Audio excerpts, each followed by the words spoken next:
going live. So I'm going to try this again. All right, guys, I am here. Thank you for being patient with me getting this live stream going. Sometimes it's a little rougher than others, but I want to do it live so that I can answer your questions in real time. Okay, so happy to be here. If you are watching this because you see our headline, our tag, saying why you aren't losing weight, let me promise you I'm going to tell you. I want to give a little warm up to that though and explain what our message is here. Our message is for people who want to lose weight and who have been dieters. So, hi, how you doing? So if that's you, stick with us. If you have never dieted and you don't know what a diet mentality feels like, how it makes you suffer, well, stick around. But this message is really for people who are dieters and who are strong and disciplined. Because if you've ever dieted, you're strong and disciplined if you've ever lost weight on a diet. And it's really crummy that lots of times people feel that if they're heavy or whatever, that they get pinned as someone who doesn't have discipline or whatever. That is so ridiculous. Dieters are amazing. I love dieters. I was one for many, many years. And I know how hard it is and I know how hard you work. And then you don't get the result you want. And that's just so unfair. Hi, Ruth Ann. And that is what we're trying to educate ourselves here in how you get out of that mindset of, hey, I want to be a dieter and be thin, and move into a mindset of, hey, I want to behave thin to be thin. Because being a dieter and being thin are completely different. And I use the word thin, which I know not everyone loves. I mean healthy thin. I don't mean weird skinny. I mean healthy thin. Feeling good in your happy, healthy weight range. People ask me this all the time, so I'll share it again. I am 5'5", I weigh 130 pounds. That is my happy, healthy weight range. Some of you guys, it may be heavier if you're my height than that, or it might be less. Who cares? It's all up to you. It is the weight that you want to be. So here we are saying, okay, you're a dieter. You've been dieting. You've dieted in the past. You're sick of dieting. Whatever your diet mentality is right now, you've had enough. And so I'm glad you're here. And let me explain to you that you can lose weight without dieting. And the reason that you're not losing weight, even if you are dieting now, is because on a diet, if you decrease your calorie enough, you will lose weight. I mean, a horrible thing to say, but if you've ever looked at a prisoner of war camp, everyone loses weight. There's no such thing as it being impossible to lose weight. You just, how low do your calories have to sink? But I'm not recommending that, because once you do that, what happens is your body, your amazing body, adjusts. And then instead of needing, I'm just throwing out numbers here, these are not meant to be accurate, but let's say instead of needing 2,000 calories a day, you need 1,400 or whatever the number is. I forget if I've told this story recently, but I thought about this. When I was getting certified to be a trainer, one of the ladies who was there, who was a teacher, she was awesome, but she was a little heavy. I'm just saying, she thought so too. I'm not criticizing her. I'm just trying to help you understand what I'm trying to say. And she had dieted so many times that she went and had her metabolism measured because she just couldn't figure out how she couldn't lose weight. And her metabolism she measured, I don't even know how, she went to a clinic or something. It was 900 calories a day she needed to sustain her weight. 900 calories a day. Now, if you're a dieter, that's not a lot. And you may say, well, how could anyone survive on that? Well, her body was amazing, and it adjusted to the punishment that it gave her. And you know what? If she'd have been around thousands of years ago during a famine, she would have been the survivor. So it's an awesome trait. But, it's not so awesome, because if you want to be able to eat amount of food and live your life and be great, that was hard on her. So it really struck me, and this was a long time before I began my healthy thin mentality, but boy, do I remember that and going, wow, that's not what you want. You don't want to diet your way to needing less food, guys, right? Because food is really amazing. And with your healthy thin mentality, food is a complete joy, and it's fantastic. So if you're new here, and you guys who aren't new here, keep remembering that with your healthy thin mentality, food is a complete pleasure. It is enjoyable. You eat plenty to feel good. But if you're not losing weight on a diet, or just with your healthy thin mentality, if you're not losing weight on a diet, it's because you're not getting in that calorie deprivation. And maybe you're not there because your body's already adjusted down. Okay, that's one thing. If you're healthy thin mentality, not losing weight, it may be because you have just come off a diet and you're in that lower calorie requirement. But let me assure you that over time, if you stay calm and don't get in a hurry up mode, because this is not a hurry up solution. This is a steady solution for the rest of your life. You guys who've heard me say this a lot, I apologize, but if you're new, I want to make sure you hear this. I've been a healthy mentality eater since the year 2000. I dieted for 25 years before that, so obviously it's been, almost 20 years being a healthy mentality person, and it is beautiful. It is fantastic, and I promise I do this because I want other people to understand you don't have to suffer as a dieter like I did for 2.5 decades. You do not have to do that, and this is so much easier. It's so much easier and it's so much better. And my weight has been, I lost the pounds I always was stressing about and going up and down, up and down. And I never worry about it anymore. I go to the doctor year after year. I was there recently, and my weight, it's so awesome. It is so stable no matter what I do. It's just so stable because your body actually likes that stability. So when you stop dieting and assaulting your body can actually, this is a theory of mine that I'm not a scientist, I don't have a lab, but maybe some of you guys who have a healthy thin mentality will agree. You can overeat a little bit or undereat a little bit, and your body just stays the same because it just can absorb or can release a few extra calories. That's my opinion, because I don't know how else my weight is so stable, because I eat more or less whatever, and the whole message is that your body gives you the signal for exactly what you want. But still, to be so consistent, I just think our bodies are amazing, and we don't give them a chance to shine because we're always pushing food rules or pushing a stupid app or pushing, removing all whole food groups from our diet. No, give your body a chance to show you how amazing it is. Let's see. I'm going to see. Can you go over what you would say if you were invited to a restaurant to eat with your family and friends but are not hungry? Yes, I can go over that. Give me 1 second. I definitely will go over that. It's a great question, and it's easy to handle, believe me. But let me go back just to this weight loss thing, because I know everyone here mostly wants to lose some weight. Not judging, not telling anyone to lose weight, but you're here because you would like to, and that's your legit goal. That is fine. It is, to me, reasonable to want to be in your happy, healthy weight range. It's a nice part of life, okay? I always get some thumbs down when I say that, but this isn't for everybody. If you are happy being whatever weight, that's up to you. I am live and let live kind of a person. I'm here for you guys who have been dieters and want to lose weight. Okay, so on your healthy thin mentality, if you're not losing weight, like I said a second ago, it may be because your calorie requirement has decreased because of all the diets you went on. Yes, for me, that was 100% true.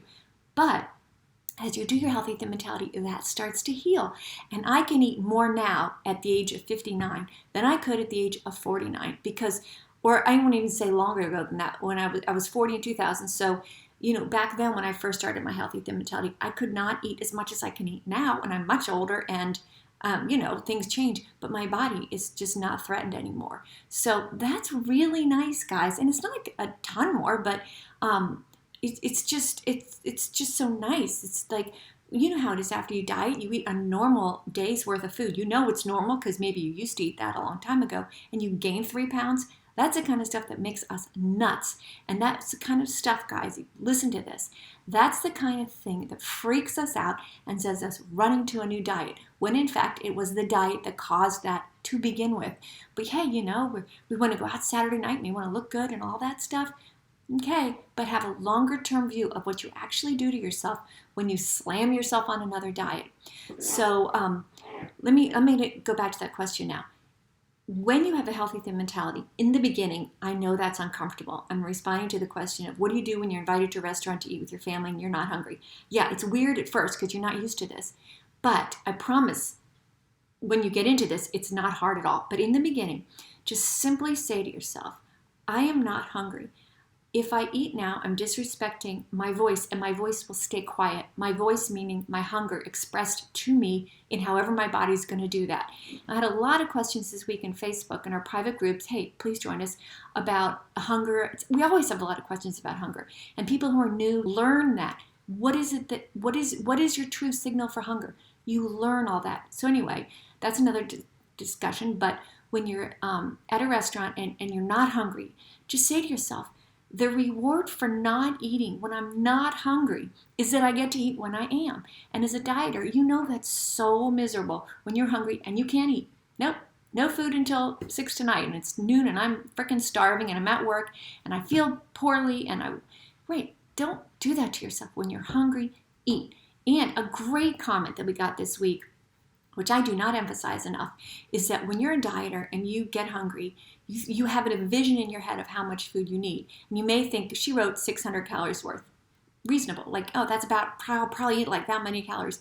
But what she has learned, and again, it's so awesome when people comment because it helps me to remind me what to talk to you guys about. She's realizing lately that she actually needs less than she thinks to satisfy hunger.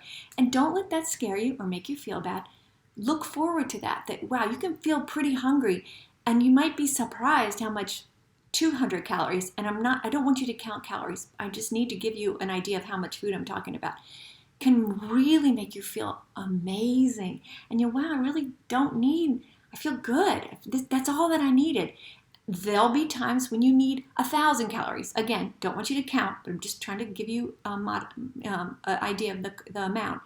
And you might be like, wow, yeah, I needed all of that. And that's fine too. I'm going to tell you this story about yesterday. Yesterday was really weird for me eating day. And then, Vicki, I will get to your question. And strawberry snap cake, what a cute name. I'll get to that too. But I want to explain to you how weird your body can sometimes feel to you. So I got a shingles shot, a vaccination last week, and man, it made me feel terrible. Now, I'm glad I did it. I'm not recommending to anyone not to do it because shingles are terrible to get. But I felt really terrible, and some people do. And so, first of all, I couldn't eat. I think if I had been a dieter still, I would have eaten anyway, for sure, because I just would have said, well, I get to eat. It's all day, and I haven't eaten. I'm going to put food down. As a healthy, thin mentality person, no. I got food near me because I was kind of hungry, but I couldn't eat it. It's like you have a flu or something.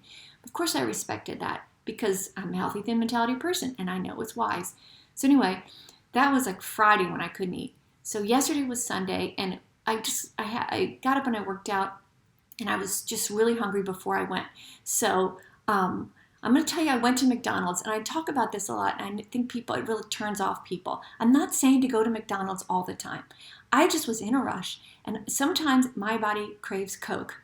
I don't know why. I don't know, the bubbles, the sweetness, I don't know why. I don't care. I don't drink it so much that it would ever, worry me, but it probably wouldn't worry me anyway. I just craved it, so I went and I had some. And I had a bacon, egg, and cheese biscuit. I always give the bacon to my dog because I don't really care about bacon. And I went and I did my thing. And then literally, guys, 3 hours later, I went to McDonald's and had the same meal again. Right? Now, I'm telling you this because I want you not to judge yourself harshly. If you do something like that, I have no idea why I did that. I don't know if it's because the stupid shot I got, which wasn't stupid. It was a good thing to do. I don't know if it's because I didn't eat really much on Friday. I don't know. I don't care.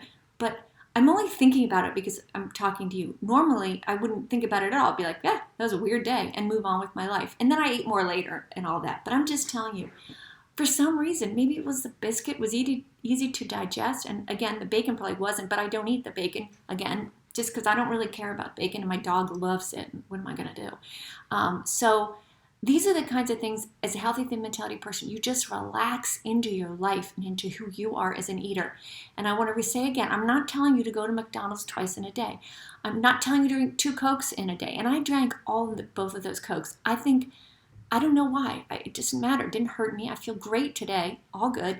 But just accept that some days are going to be weird and you don't know why, and just go with it. And if you when you're a dieter, then you go, oh, look how bad I was. I'm going to be really good today. Don't think like that. Say, my body, my silly, weird body on that day, for whatever, smart body, gave me this craving. I honored it, and I moved on with my day, and I went on and did some important stuff that day instead of worrying about food and what I'm eating all the time. What a ridiculous waste of our energy and our lives and our soul and our heart. Don't do that to yourself. Get your healthy, thin mentality going, and you can worry about more important things, like maybe helping people who don't have any food. I'm just saying that there's a lot of better things to worry about. How much do you exercise and do you strength train? Yes, Elaine said, and when I get home from work at 2 p.m. and I'm starving at this point, I eat my lunch, but I have sugar cravings after. Why does that happen? I don't know. I don't know why that happens to me, that I wanted what I wanted. I don't know. And for me, if that happens to me, I'm careful because I know if I crave sugar like that at, like you're saying 2 p.m., for me it's more like 4 p.m. If I eat sugar at 4 p.m., I don't feel well. So I don't eat it because my body's saying, hey, that makes you feel poorly. So I respect my body. So I just say, I make an active effort to eat something that isn't high in sugar if I'm hungry, because I know it doesn't make me feel good. So instead of like worrying so much about why, think about how it affects you and then react. And if sugar after that is what you crave and it makes you feel good, then eat it. That's fine, right? Don't demonize it because it's sweet and everyone says, oh, sweet things are evil. It's ridiculous. It would save your life, right? It's not evil. It's just if, when we're dieters and we eat sugar, we eat way too much all at one sitting, then we feel terrible. Or, then we're like, see, I can't eat sugar. I would just eat too much. It's only because you never let yourself eat sugar that when you eat sugar, you eat too much. But even for me, like, that feeling of having a sweet tooth or whatever at 4, I don't do it because it makes me feel poorly. In the morning, I love it. It makes me feel great. I don't know why. I'm not going to worry myself about it. I'm not going to go read all the latest science, which is all so many times reliant on self-reporting, which is bogus. People lie about what they eat, right? So that doesn't even work in an experiment, and they don't ever really have people trapped, where they can watch everything they eat for a long period of time and draw any reasonable conclusions. I spoke about this a long time ago.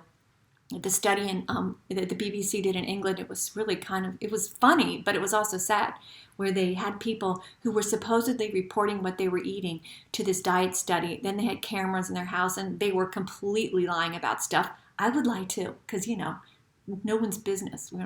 So I don't fault them for it, but it was, I don't know. So I'll get to the exercise thing in a minute. Does it automatically make you hungry if you watch food-based videos when you crave food, but you don't feel hungry? Interesting question. You're saying, can something trigger you to want food, even if you're not hungry? Yeah, because it's a physical pleasure, right? And maybe, but if you're really hungry and you see something like that, your mouth will water. If you're really hungry, there'll be a lot of drive towards it. I'm not saying that's the only time you're hungry, but if you hadn't seen that video or food commercial or whatever, would hunger have occurred to you? If you were already getting hungry and that brought it to light, yeah, then eat. And what happens is, over time, you get really good at distinguishing this stuff. In the beginning, you don't know how to do it because no one told you it was important. It was all maybe your mom or dad, and I'm not blaming moms and dads because they're all trying their best too. Maybe they said, oh, you should never eat after 7 at night, and you're sitting there watching a food commercial in the night, and you're not allowed to even think about eating, or whatever it is. You just have all these silly rules in your head based on stuff that isn't connected to you. We're all different. We all have different activity levels, different genetics, everything. So if you think you're hungry because you saw a commercial or a video or whatever, just give yourself a chance. Then you are. Take a bite. How is it? If the food isn't pretty awesome, then maybe you weren't. Or if it doesn't make you feel better physically, then just think about it. You can always back into that decision by taking a bite of something and saying, well, does it feel a little foreign in my mouth, or is my mouth going, wow, thank you? Because your mouth is the passage into your stomach, right? It's important, and mouth hunger is real, and your mouth can tell you a lot about your hunger, right? I know if I'm hungry and I think about food, my mouth waters. Doesn't happen to everyone, but for me, it 100% does. So it's pretty reliable all the time. Like, I'm hungry right now, and I just thought about food, my mouth watered. TMI, but that's just the truth. So it doesn't automatically make you hungry. Now, if you're a dieter and you've been obsessing about food, which of course we all have, it's just, you may just need a little time to get used to how you express hunger to yourself. Okay, so just, you got to go through this. You got to go through some relearning about who you are as an eater. I was going to go to the exercise one. What should you tell the other people at the table? Yeah. You can fake it pretty well. And I remember doing that. Move your food around, go, this is delicious. Just make some stuff up and hide some food. Do anything that you need to do to take care of you. It's not you being deceitful. It's not you being a liar. It's nothing like that. It's you taking care of you.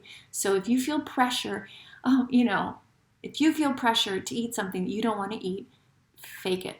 Seriously, do what kids do. Put it in your napkin. Do something, because I know I'm not saying to waste food, but over your lifetime, believe me, if you get this healthy thin mentality going, you will waste way less food, way less. So in the beginning, if you waste a little because you shove a little on your napkin, or, let's say your spouse or friend knows kind of what you're doing, and you can, ask them to take some off your plate. I don't know, or just say, oh, I'm sharing this with you and let me have some of yours, but don't take as much back. There's little tricks you can do. I certainly did that. So yes, thank you for clarifying that. And and do we still order? Order, like if it's going to be so awkward if you don't order food and everyone else is, order food and mush it around or whatever, make it look like you did something, and then take it home. And definitely don't waste that. Say, I didn't need quite as much, or I had so much bread, even if you didn't. Say something like that. It's okay. These are ways to protect yourself when you're starting this. There is no justification for you shoving food into your mouth. And I'm saying it like that because it's not a good experience when you're eating because someone else wants you to. It's not a good experience. There's never a reason to do that. Take care of yourself. You matter. What you want or don't want in your mouth matters. So if you have to do a few little tricks, do it. Do it. You're probably able to do that. If it's one-on-one with someone and they're really noticing, oh, I don't feel well, you figure it out. I promise. Do that. Okay, the exercise. Does the higher BMI require more food or less? Okay, and then Linda, so 10 weeks in and I have some subtle signs stopping. This is my biggest challenge. How do we not beat ourselves up? Okay, let me go to the higher BMI. Alexis, just don't even worry about it. What does it matter? Suppose this person who has this kind of ancestry can eat more with a lower BMI than this person with a higher BMI, but this person over here with a higher BMI can eat more than this person. Doesn't matter what anyone else is doing, whose BMI, what yours was, what yours used to be, what yours could be. Connect with hunger. That's all we can do. That's all we can ever do. And your body, as you age, changes, hunger changes.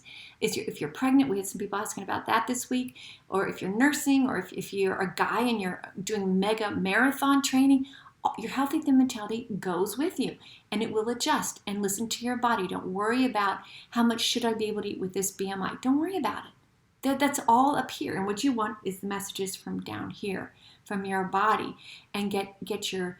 I'm not saying don't use your brain, because I want you to use your brain to retrain yourself to listen to your body, right? And that's brain work. But just the simplicity of this message is almost so simple that I think it's hard for people to say, well, it's really just hunger. It really just is. It really is eating when you're hungry and not eating when you're not. That's it, guys. It's how you get there. And it used to be that everyone knew that, and that's what everybody did. And when you were a little kid, you might have done that. You might have said, I'm not eating that. And you may, wow, remember when I was a little kid and if I couldn't finish something, I just didn't. We're going back there. And maybe you weren't that way as a little kid, and that's okay too. Because ingrained in you is the wisdom from Mother Nature to eat with hunger and to not eat without hunger. Think about the times when you've definitely way overeaten when you weren't hungry.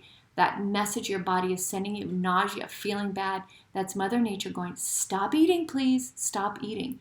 And you want to bring that into your life so as a force, because I'm telling you guys, and I was a major dieter. I had all the diet mentality thoughts that you do. Never would have thought that I could be the person I am now for 20 years, absolutely refusing to overeat. You couldn't pay me to overeat because it's that bad now. And I don't know how much. Maybe I wouldn't take a few bites for some amount of money, but there's just no pleasure in it. And it's just nothing. It's nothing. Eating with hunger is wonderful. So I'm going to go back to this, the strength training question. Let me see where we are. Wait, where's that one? The workout question. Yeah, I work out. I love being feeling good, and exercise makes you feel good. And yes, I strength train because in your life, if you have some strength, things go better. You can carry your suitcase. You can lift stuff. You can do things. And your body, just like your teeth, needs some care. Brushing your teeth, your hair needs some care. Your skin needs some care. Everything needs some care. Your body needs to move.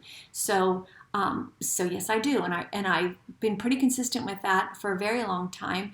I used to work out more, and I'm sure it was very little gain, because once you get past and I was a trainer too, so believe me, I saw this, that unless you're trying to win some competition, that's a different story. But if you're trying to have a nice body and live your life and have a good time, an effort of like 90% or 80% gets you a really long way. And that last 10 to 20 really doesn't do much for you. I mean, if you can go to the gym a couple times a week or work out 2 or 3 times a week, you're doing really well. And a lot of gain comes from that. You do not have to beat yourself up. You do not have to do endless rides on a Peloton, although I'm sure that people love that and that's great. You just don't need to do that much cardio. I mean, cardio burns calories and it makes you hungrier, so you eat more. So it's great to being in good cardio shape. I would say people do too much cardio and not enough weightlifting in general, because weightlifting is what really makes your body change. It makes you, muscle is great. Muscle burns calories. It also makes you hungry, right? So again, zero-sum game. But that's where when I was a trainer and for me myself, weightlifting is what gives you it makes your body stronger and look better. And people, I'm going to lift weight and get bulky. Good luck with that. It's really hard to get bulky if you're a woman. Now, if you're a guy, it's a different story. But yeah, do some weightlifting. It doesn't have to be a big deal. You don't have to join a gym. I have weights I use in my house, little things, and go online and get a safe program that shows you how to do it correctly and do it. And it's fantastic. That's really a good use of time. And we think we have to go. I go to a gym sometimes because I play tennis there, so it has a gym there, and that's when I hit that gym once a week. And I would not join a gym separately just for that. I would just do it at home. But if I think that people make working out too miserable. Like I got to drive somewhere, I've got to take a shower while I'm there, and it's a 2-hour commitment. You guys, get a couple of weights and do 20 minutes at your house a couple times a week, and the benefits of that are huge. I promise that really is true. Okay, let me go through here. Does it make you hungry if you watch? No. Does the higher? No. So 10 weeks in, and I have subtle. Yeah, you need to. You're 10 weeks in, Linda, and that's new. That's new, and beating yourself up, and because you are not 100% sure what hunger is, and to settle it yourself, you'd say, "Wow, she's new at this." You're new at this, and if you're starting to hear subtle signs, then you're making great progress, and when you beat yourself up, that's such a diet thing, because gosh, when you're a dieter and you fall off the wagon, you feel so bad, and why did I do that? I was doing so well, and I went out tonight, and I had that huge dessert after dinner. Why did I do that? It's so bad. That's how you talk to yourself, and it's really negative, and it's not good. So don't bring that negative self-talk here. Instead, say, I'm learning, and this week I ate 20 times or 25 times, and 20 of the times I listened for hunger, or 15 of the times I listened to hunger and I answered it appropriately. That's the kind of progress you want to see. And you will soon get to a point where you understand that beating yourself up doesn't help, and that it puts you in that's a diet mentality thinking, and you're trying to turn that, and you're trying to go, I don't like a victim mentality at all, but we all have been victim of a food culture that is really screwed up. So if you have a bad relationship with food and eating, it's a pretty reasonable thing to have happen to you, because that's where you grew up. Our society has a terrible relationship with food and eating. Terrible, So forgive yourself for that, and then keep sticking here, or however you can help yourself get a healthy thin mentality. I eat my summer growls, and I try to make it balanced, protein and carb combo. Vicki, that sounds good. Just make sure that your head isn't getting in the way of what your body really wants, because we're so judgy over what we eat. And maybe sometimes your body, for whatever reason, and I'm not telling you to eat this, but I'm just saying, maybe sometimes your body just craves something that, you might think is bad. Like me this past weekend or yesterday with the Coke and the bacon, egg, and cheese thing. I don't know, I don't know. But just make sure you let your body talk to you. All right, so you guys, thank you for all the awesome comments today. Linda, you're welcome. Okay, so last week I announced, and this week we'll do the same thing, that I'm giving away the workbook and the book every week, which is not handy, or I'd show it to you. But so I already did this offline because I was afraid I would stumble. But okay, so I picked 2 cards because it's random. It really is. And I picked an ace and a 2, which adds up to 3. So our third comment of this week was from Cindy K. So Cindy, I will tag you as well, but send me your address, and I will send you the workbook book bundle. And I really do think that it's helpful to help you get on track and have a good resource to look over and reread and tatter it up, use it up, make it a hot mess, because you write on it and you just make it yours, so you know that you have the tools you need to build your healthy mentality permanently. So all your comments today are entered in this, and if you comment twice, you're entered twice. And I mean, we had 26 last week, so and I'm also counting the ones that are posted, not just live, but the ones later. So hey, join me. And I'm asking you to do that, A, because I do want to give these away to get more out there, and B, because YouTube loves it and I want them to like direct more people to us so we help more people. That is my passion. That is how I give back. I have another job, but I want to do this because I know how important this is. All right. So thank you for being with me today. And again, leave more comments and stuff and I will get to them. And hey, have a great week, and I'll be back soon.